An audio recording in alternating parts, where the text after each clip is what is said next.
Bonjour à tous.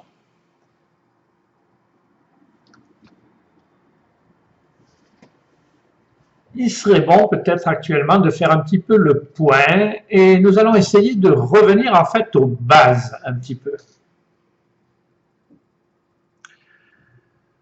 Essayons d'oublier un peu tout ce que nous avons appris, tout ce que nous croyons savoir au niveau médecine, au niveau médical et réfléchissons. L'homme est resté en fait des millions d'années sans utiliser en fait de médicaments élaborés, sans utiliser de technologie. Tout ça ne l'a pas empêché, on va dire, de croître, de survivre. Nous ne voulons pas dire par là que tout ce qui est acquisition moderne est mauvais, que ce soit au niveau de la médecine ou au niveau de la technologie. Mais la question pour nous à se poser est de se demander si nous n'assistons pas quelque part à la fin de certains mythes. Par exemple, le mythe de la technologie omnipotente. Alors que quelque part, la technologie porte des germes très négatifs qui pourraient même nous mener à l'anéantissement. Le mythe encore de la médecine toute puissante, qui a tendance à éluder en fait la prise en charge du malade par lui-même, qui est en fait capitale. Peut-être aussi un autre mythe, le mythe de la vaccination.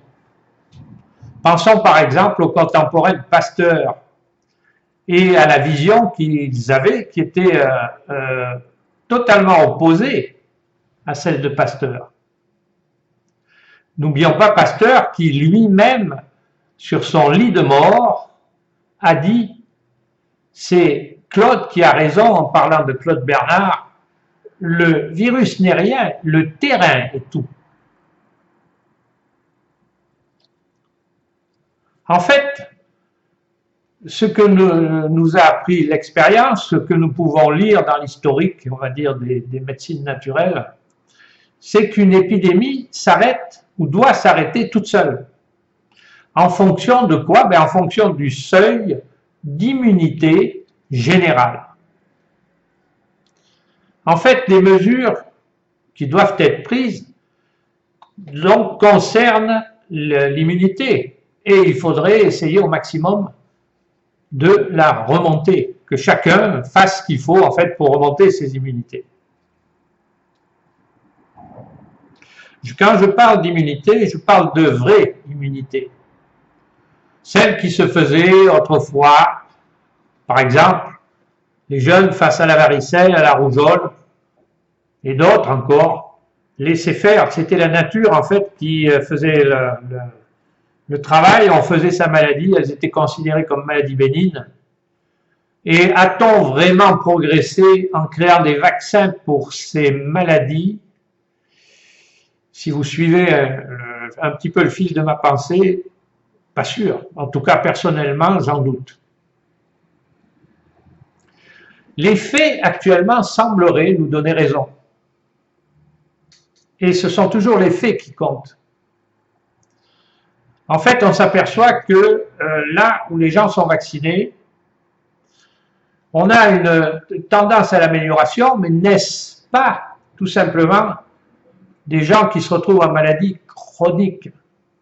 Et on assiste peu de temps après à une augmentation, on va dire, des cas d'hospitalisation, alors que justement dans les pays qui ont laissé les mesures déjà de côté et qui ont même laissé pour certains la vaccination, s'en sortent beaucoup mieux que nous.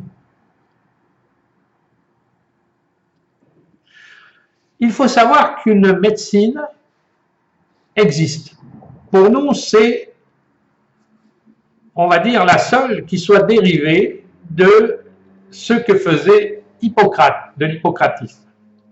la seule qui tienne compte en fait de tous les facteurs de santé, tout ce qui nous amène ou nous fait perdre la santé, qui tient de l'histoire de l'homme, le fait qu'il a, on va dire, développé lui-même son immunité, et cela depuis des millénaires, et qu'il est intéressant de s'appuyer sur cette donnée pour prendre des soins.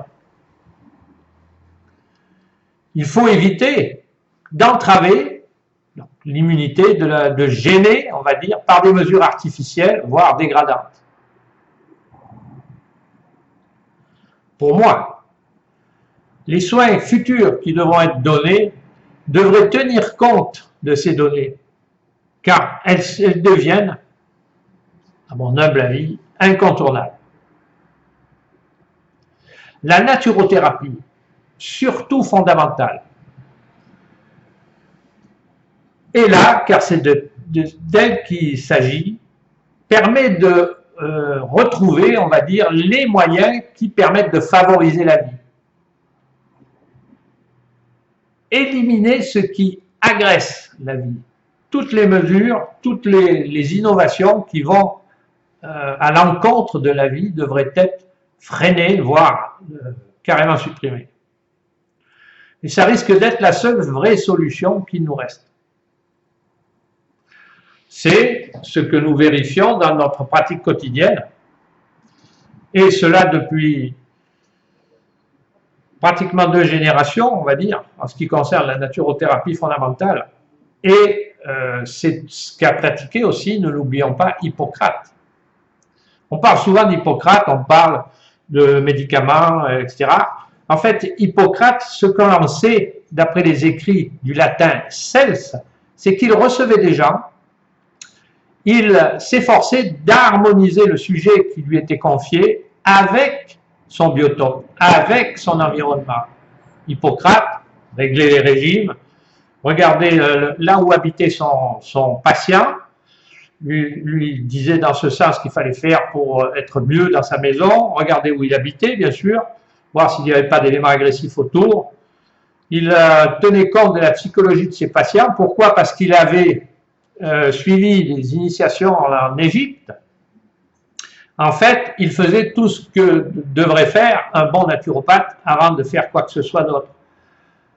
Un élève d'Hippocrate, qui était Galien, lui, s'est mis à faire, si vous voulez, des potions, et toute la médecine est dérivée en fait plutôt de Galien, surtout la médecine allopathique, que d'Hippocrate.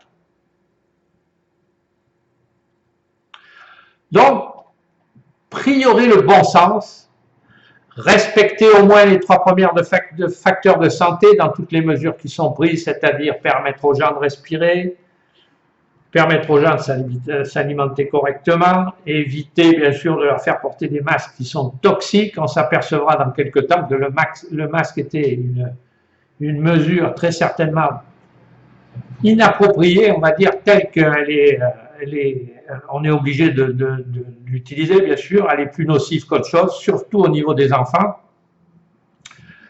Donc, priorer bien sûr l'alimentation, la complémentation alimentaire, ne plus considérer le virus comme l'unique ennemi, l'ennemi à abattre, et bien comprendre que nous avons très souvent les clés à l'intérieur de nous-mêmes. Il est évident que ces mesures devraient être analogiquement appliquées, on va dire, collectivement, puis même au niveau du biotope. Lâcher prise, ne plus avoir peur, car nous n'oublions pas, la peur tue 15-20% des gens. Le stress généré par la peur, en effet, est extrêmement toxique. On peut mourir en quelques semaines, voire quelques mois de stress. En effet, si tout cela est respecté, il est sûr que la situation, assez rapidement, rentrera dans l'ordre. Voilà, je vous remercie de votre attention et à bientôt.